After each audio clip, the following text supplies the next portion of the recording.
Pelaksanaan PPDB tingkat SMA dan SMK tahun 2024 sudah mulai dibuka sejak tanggal 23 April lalu. Sesuai dengan aturan Permendikbud nomor 1 tahun 2021 yang terdiri dari 4 jalur, yakni prestasi, zonasi, afirmasi, dan jalur perpindahan orang tua atau mutasi. Penerimaan peserta didik baru PPDB jalur SMA dan SMK kembali dibuka dari tanggal 23 April berdasarkan Permendikbud nomor 1 tahun 2021. Pelaksanaan PPDB di Sumsel ada 4 jalur, yaitu zonasi, afirmasi, jalur perpindahan tugas orang tua, dan prestasi.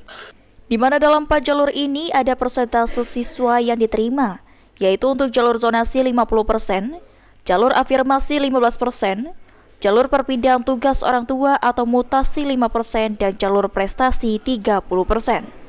Dengan adanya petunjuk dan aturan yang jelas, ke depan tidak ada lagi permasalahan dalam pelaksanaan PPDB di Sumatera Selatan. Tahun ini mengikuti Permendikbud nomor 1 tahun 2021. Dan di sana juga sudah dijelaskan bahwa dari tahap yang pertama yaitu zonasi 50%, kemudian afirmasi,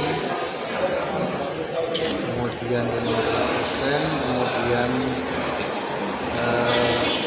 mutasi itu 5%, nah selebihnya prestasi 30%. Sementara itu, Syaiful Padli selaku Wakil Ketua Komisi 5 DPRD Sumsel mengatakan, jika DPRD Sumsel akan mengawal pelaksanaan PPDB tahun 2024 agar lebih baik dan tidak memunculkan permasalahan seperti yang terjadi di tahun sebelumnya.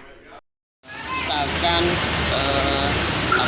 mengawal ya, sehingga PPDB tahun ini bisa lebih baik dari tahun sebelumnya. Yang kedua, tentu harapan kita